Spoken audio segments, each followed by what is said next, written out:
E aí, vamos aprender? Se você é um louco por história e por curiosidade ou está estudando para o Enem ou vestibular, lhe apresento o meu canal Cleitonpedia. Aqui você encontra um mix de tudo. Antes de tudo eu peço aquela ajuda básica, dá um joinha e se inscreve no canal. O conteúdo de hoje é origem humana, dentes e ossos isolados, fragmentos de crânios. Geralmente são estas as pistas a partir das quais a história da pré-história humana deve ser reconstruída.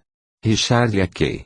Criacionismo x evolucionismo. O criacionismo consiste em uma forma de explicação sobre a origem do mundo onde se busca atribuir à constituição das coisas a ação de um sujeito criador. O evolucionismo defende que a sobrevivência das espécies está relacionada com sua seleção natural. Charles Darwin. A Origem das Espécies, publicada em 24 de novembro de 1859. Esta obra já foi considerada uma das mais revolucionárias da história das ciências. Suas ideias básicas são: o processo de evolução das espécies é gradual e contínuo. Todos os seres vivos descendem, em última instância, de um ancestral comum. O mecanismo pelo qual os seres vivos mudam e evoluem é a seleção natural. Os indivíduos mais adaptados ao meio ambiente conseguem melhores resultados na luta pela sobrevivência. Lucy, exposta no Museu Nacional de Antropologia da Cidade do México. Esqueleto e o modelo de restauração de Lucy exibidos no Museu Nacional de Ciência do Japão. Reconstrução do esqueleto de Lucy, Museu de História Natural de Cleveland. Entre os mais antigos hominídeos está o Australopithecus afarensis. Cerca de 40% do esqueleto de um fóssil dessa espécie, fotos acima, foi encontrada pelo antropólogo Donald Johnson, em 1974, sendo batizado de Lucy. Na foto da direita, vemos a reconstrução do esqueleto de Lucy feita pelo antropólogo Owen Lovejoy. Fontes para estudo da pré-história. Os humanos pré-históricos deixaram uma série de vestígios de sua existência e de seu modo de vida: fósseis, instrumentos, pinturas, etc. Entre as ciências que pesquisam essas fontes pré-históricas, destacam-se a paleontologia humana e a arqueologia pré-histórica. Paleontologia humana. A paleontologia humana estuda os fósseis dos corpos dos seres humanos pré-históricos, geralmente ossos e dentes, partes mais resistentes que se preservaram ao longo do tempo. Arqueologia pré-histórica. A arqueologia pré-histórica estuda objetos feitos pelos seres humanos pré-históricos, procurando descobrir como eles viviam.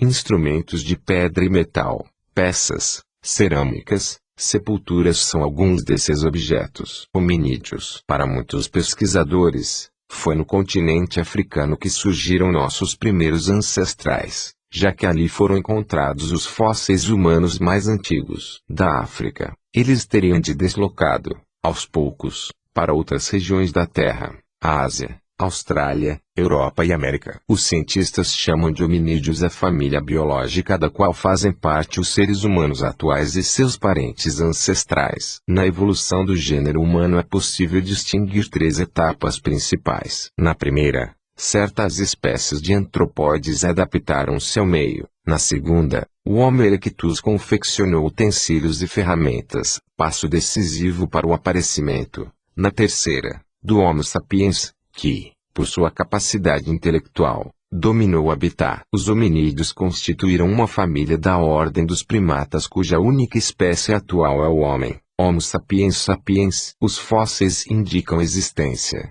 no gênero Homo, das espécies extintas H. habilis e H. erectus, das subespécies de H. sapiens de Neandertal e de Cro-Magnon e, em épocas mais remotas, de antecessores de outros gêneros, o Ramapithecus, intermediário, e o Australopithecus. As principais características anatômicas dos hominídeos foram: postura ereta, locomoção bípede no solo, em substituição à braquiação, deslocamento com os braços, de galho em galho, capacidade craniana superior à de outras famílias aparentadas e dentes pequenos, com caninos não especializados. No processo de hominização surgiram também comportamentos distintivos, como a confecção de instrumentos e a linguagem verbal. Ordem dos primatas. Os primatas surgiram há cerca de 70 milhões de anos, no fim do Cretáceo. Os cientistas dividem-nos em duas subordens, a dos prosímios e a dos antropoídeos, em que se incluem a família dos hominídeos e a dos pongídeos. Esta com importantes espécies atuais,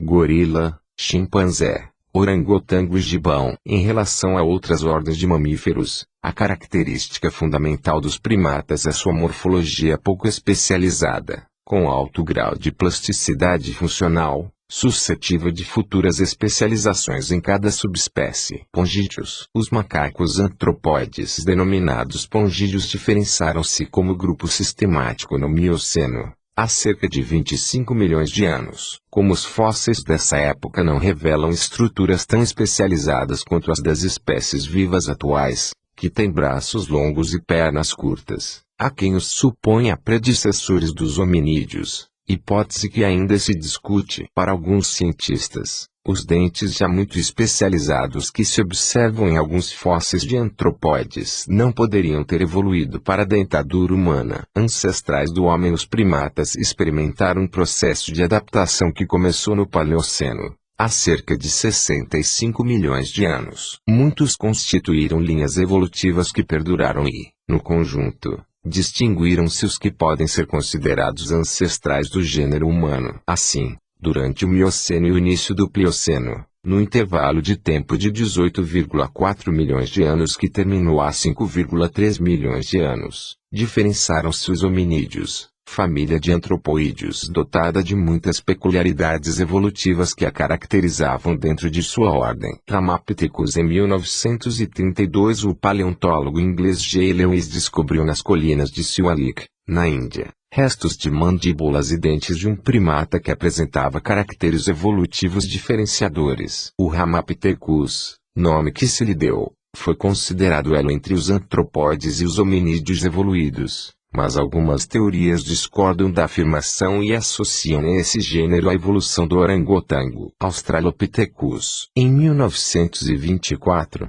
ao ser dinamitado uma pedreira em Tauni, na África do Sul, encontrou-se por acaso um pequeno crânio com alguns traços do chimpanzé, embora prevalecessem outras características que apontavam uma clara linha de hominização. Esse fóssil, o Australopithecus africanus, conhecido como Baby Dart, em virtude dos estudos que lhe dedicou o paleontólogo inglês Raymond Arthur Dart, carecia da viseira frontal própria dos macacos antropóides. Tinha uma capacidade craniana de 500 cm3, que, na idade adulta, teriam chegado a 600 ou 700 cm3, e uma dentadura com apenas 2 caracteres goriloides, nenhum próprio do chimpanzé e 20 comuns com o homem.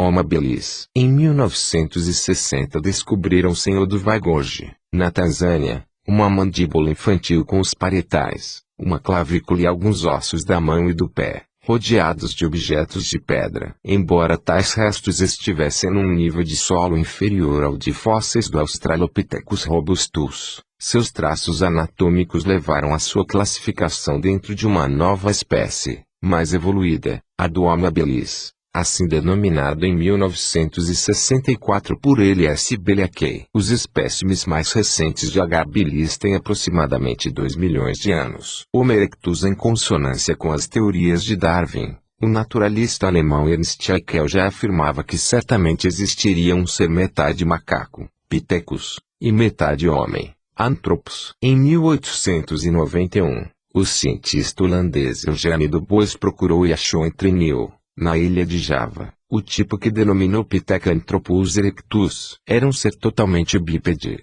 com capacidade craniana de 900 cm3, quase o dobro da de seu ancestral, o Australopithecus, mas com a fronte, as órbitas e as mandíbulas semelhantes às dos macacos antropóides. A antiga denominação, que compreendia também o chamado Homem de Pequim, foi substituída pela de H. erectus. Mais tarde se localizaram outros fósseis semelhantes a esse na Europa, Homem de Heidelberg, e na África, Atlanthropus. Tais variedades da espécie genericamente H. erectus tiveram, segundo as diversas hipóteses paleontológicas, um período de duração variável, entre 1,6 milhão a 130 mil anos atrás. Homo sapiens. Em 1856 descobriu-se, perto da aldeia alemã de Neandertal, uma crânio de aspecto simiesco, mas com capacidade cerebral de 1600 a 2.000 cm3. Classificou-se o achado como a transição para uma espécie mais evoluída, o Homo sapiens, de que o exemplar da Alemanha constituiu a subespécie Homo sapiens neanderthalensis. Eram indivíduos de caixa craniana e rosto grandes, que teriam vivido no sul e no centro da Europa, assim como no Oriente Médio, entre 100.000 e 35.000 anos atrás. Supõe-se que o desaparecimento do homem de Neandertal resultou do predomínio da outra subespécie, o homem de Cro-Magnon, que procedia do Oriente. Homo sapiens sapiens, o ser que sabe. Ao compararmos o corpo humano aos corpos de muitos animais, percebemos que não somos tão capacitados para enfrentar uma série de dificuldades que o meio ambiente apresenta. No decorrer do tempo, a espécie humana desenvolveu habilidades, técnicas e criou instrumentos. Com isso, passou a ter recursos mais eficientes que as condições físicas de outros animais e pôde enfrentar muitas dificuldades impostas pelo meio em que vive. Dotado de um cérebro extraordinário, o ser humano foi capaz de criar e descobrir. Aliando o trabalho à criatividade, construiu seu mundo, produzindo bens materiais, habilitações, vestimentos, meios de transporte, etc., e não materiais, costumes, religião, arte, ciência, etc. Além disso, desenvolveu uma linguagem eficiente, isto é, um meio de comunicação com os indivíduos de sua espécie. Isso lhe possibilitou transmitir, acumular e transformar conhecimentos adquiridos ao longo das gerações. Quando observamos a vida dos outros animais, vemos que, de certa maneira, eles também executam muitas atividades. Por exemplo, os pássaros fazem ninhos, as aranhas tecem teias, abelhas fazem colmeias e produzem habilidades são transmitidas aos seus descendentes. Mas o ser humano faz tudo isso num grau muito mais abrangente porque desenvolveu consciência de seu saber. Assim, é capaz de debruçar-se sobre si mesmo para tomar posse de seu próprio conhecimento, avaliando sua consistência, seu limite, seu valor. Consciência reflexiva. O ser humano possui saber reflexiva. Por isso, os biólogos o classificam como ser que sabe, sapiens sapiens. O animal sabe, mas, certamente, ele não sabe que sabe. Em relação a ele, por sermos reflexivos, não somos apenas diferentes, mas outros. Teilhard de Chardin. O fenômeno humano. São Paulo, Cultrix, 1987. Página 187. A produção de bens materiais e não materiais é dinâmica, ou seja, ela se modifica na história das sociedades. As moradias atuais, por exemplo, são bem diferentes dos abrigos onde viviam os grupos humanos pré-históricos. Os iglus dos polos, as palafitas das margens dos rios, os edifícios das grandes cidades e as margens dos rios e as construções indígenas também são diferentes entre si. Muitos outros exemplos poderiam ser apresentados, como as vestimentas, os cultos religiosos, a comida, as festas, etc. Com relação aos outros animais, o mesmo não ocorre. Pássaros constroem ninhos, aranhas tecem teias, abelhas fazem colmeias, castores constroem dicas como sempre fizeram. O ser humano pode realizar grandes mudanças em sua forma de viver. Por ser capaz de construir um saber reflexivo, ele observa, reflete, analisa e julga o que o cerca. Tem capacidade de questionar o passado, de modificar o presente e de planejar o futuro. É criatura e criador do mundo em que vive. Ele não nasce pronto pelas mãos da natureza. Sua vida é, em grande medida, um parto de si mesmo, num processo histórico de nascer sem parar. Se você gostou, dá um joinha e se inscreve no canal.